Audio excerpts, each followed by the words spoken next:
Hello guys, I am Vishal Kumar and welcome to my channel Skillmest. This is a complete lecture series for Physics Class 9 and we are discussing the topic motion. This is our third lecture. In our previous lectures, we have discussed about distance, displacement, speed, velocity and the rest of the things related to these topics. So now today we are going to start our third lecture for the topic with acceleration. Okay, so acceleration. What is acceleration? The acceleration of a body is defined as the ratio of change in velocity to time taken in producing that change. That means it is the rate of change of velocity per unit time. Okay that means कि जो हमारा per unit time पर second में हमारा velocity किसी भी body का जितना चेंज होता है उसे हम एक्सेलरेशन कहते हैं।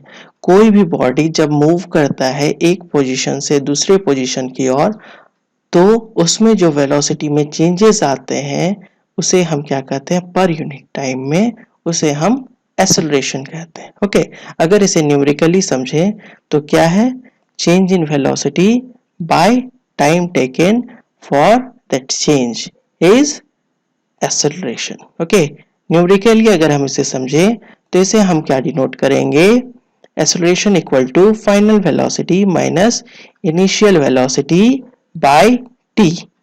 Clear? That is a is equal to v minus u by t. इसे ध्यान में रखेंगे क्योंकि इससे हम आगे बहुत ही एक इम्पॉर्टेंट डेरिवेशन करने वाले हैं जो कि हमारा है इक्वेशन ऑफ मोशन।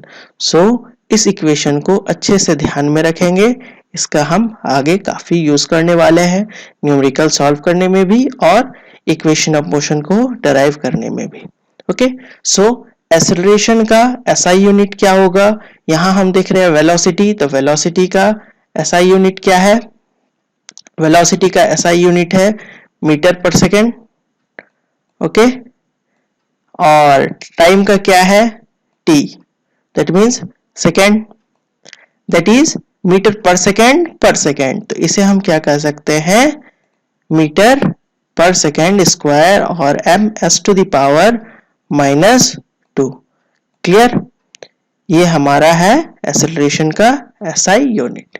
अब चूंकि यहाँ क्या है, चेंज इन वेलोसिटी है, आप ये देख सकते हैं, तो वेलोसिटी एक वेक्टर टर्म है।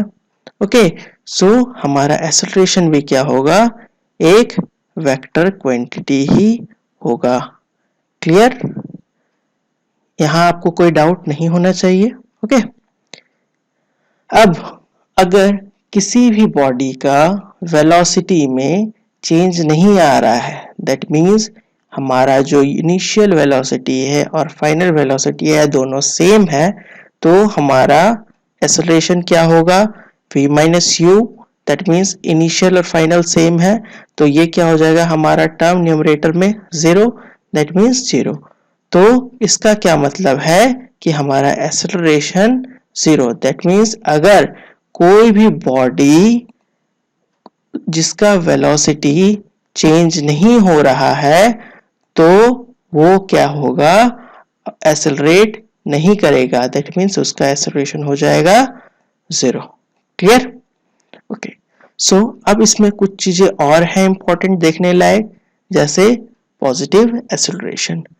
तो हम कब कहेंगे कि कोई भी हमारा बॉडी पॉजिटिव एक्सेलरेशन कवर कर रहा है, पॉजिटिव एक्सेलरेशन में है, तो if a velocity of the body increases with time then the acceleration of the body is called positive acceleration।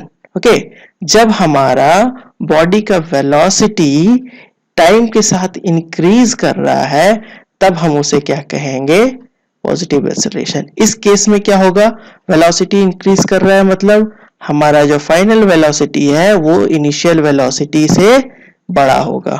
Okay, that means हमारा ये जो टर्म है ये टर्म इस टर्म से बड़ा होगा, that means bigger term minus smaller term, तो ये बिगर वैल्यू आएगा, और यहाँ हम कहे positive value minus negative value, छोटा है इसको हम लेस मान लेते हैं, नेगेटिव वैल्यू मान लेते हैं।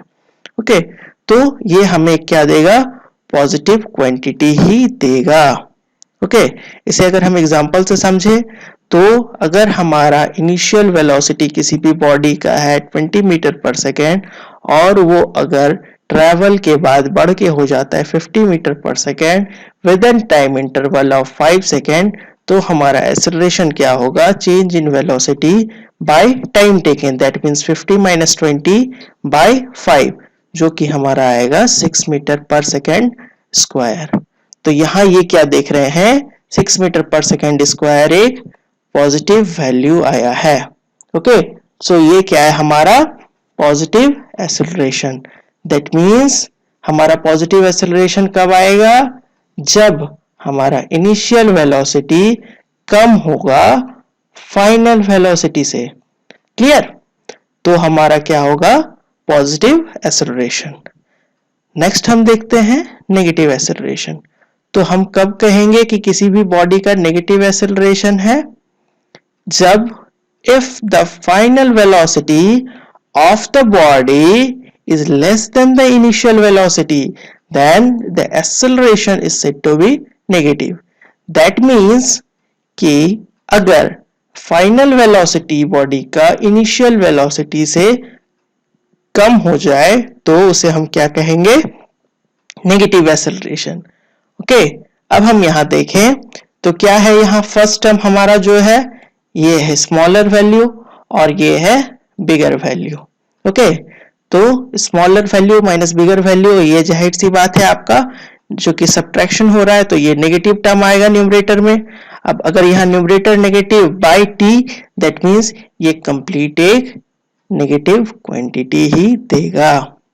ओके, अब यहाँ एक ध्यान में रखने वाली बात है कि क्योंकि कई बार न्यूमेरिकल प्रॉब्लम्स बनाते हुए हमें नेगेटिव एक्सेलरेशन नहीं दिखेगा, हो सकता है कई बार हमें डीसेलरेशन दिखे या फिर रिटार्डेशन का टर्म दिखे, तो इससे कंफ्यूज नहीं होना है, इन दोनों का मतलब सेम है, क्या कि बॉडी हमारा जो है वो नेगेटिव एक्सेलरेशन में जा रहा है।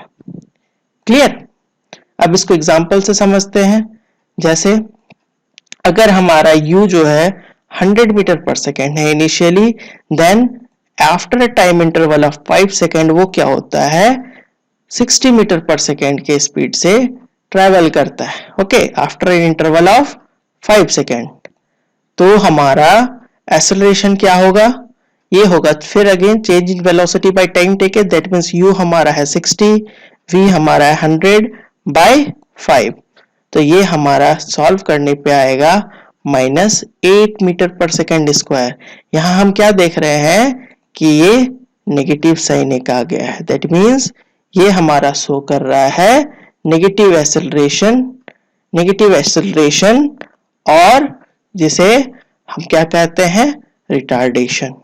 क्लियर, दैट मींस कि जब हमारा इनिशियल वेलोसिटी ज्यादा होगा किससे, फाइनल वेलोसिटी से, तो हम क्या कहेंगे इसे, नेगेटिव एक्सेलरेशन और रिटार्डेशन।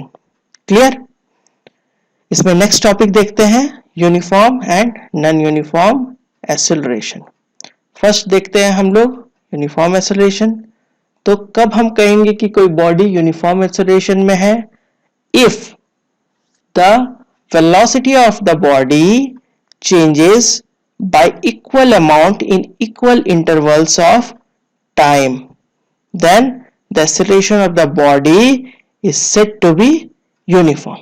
Okay, जब हमारा body equal interval of time में क्या हो रहा है, इक्वली एक्सेलरेट हो रहा है, जैसे in the case of free fall, ये सबसे बेस्ट एग्जांपल है यूनिफॉर्म एक्सेलरेशन का, कि अगर किसी ऑब्जेक्ट को हम रूफ के टॉप से अगर नीचे की ओर गिराते हैं तो क्या होता है, ऑब्जेक्ट हमारा फ्री फॉल में जाता है, जिस केस में क्या होता है उसमें हमारा क्या एक्ट करता है, जी, दैट इज, अभी आगे हम लोग इसको ग्रेविटेशन चैप्टर में भी देखेंगे, इसमें ग्रेविटेशनल फोर्स एक्ट करता है, दैट इज हमारा जी, स्मॉल जी, जो कि जिसका वैल्यू कितना अभी हम आगे देखेंगे, ये 9.8 मीटर पर सेकेंड स्क्वायर होता है।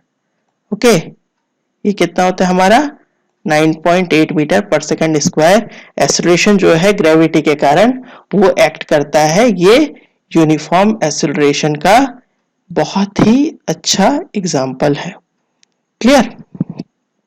अब हम आगे देखते हैं non uniform acceleration. Non uniform acceleration क्या है? If a body changes, if the velocity of the body changes by an unequal amount in equal interval of time, then the acceleration of the body is called non-uniform. Okay, कैसे? अगर हम कोई crowded place में जाते हैं अपने bike से या साइकिल से या कार से, किसी क्राउडेड प्लेस में जाते हैं, तो वहां क्या होता है, काफी बार हमें एक्सेलरेट करना पड़ता है, डीएक्सेलरेट करना पड़ता है, काफी बार स्टेडी में जाना होता है। तो इस केस में क्या होता है कि जो वेलोसिटी में चेंजेस आते हैं, जिसके कारण एक एक्सेलरेशन यूनिफॉर्म नहीं रह पाता है, इसलिए हम क्या कहते हैं कि जब हमारा कोई क्राउडेड प्लेस में जाते हैं, वो हमारा जो मोशन है कार का या जो भी व्हीकल्स है या हमारा खुद का मोशन, ये नॉन यूनिफॉर्म इन नेचर होता है। क्लियर? तो ये कंसेप्ट था पूरा हमारा एक्सेलरेशन का। यहां तक हमारा मेन जो एक पार्ट है चैप्टर का, मोशन चैप्टर का, ये कंप्लीट होता है।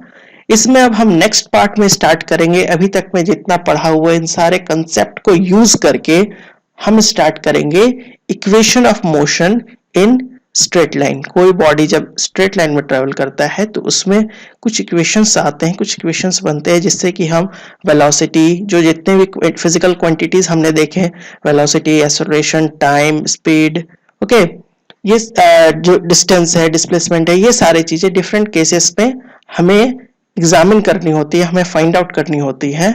वो सारी चीजें हम देखेंगे इक्वेशन ऑफ मोशन में, और देन उसका हम ग्राफिकल रिप्रेजेंटेशन करेंगे।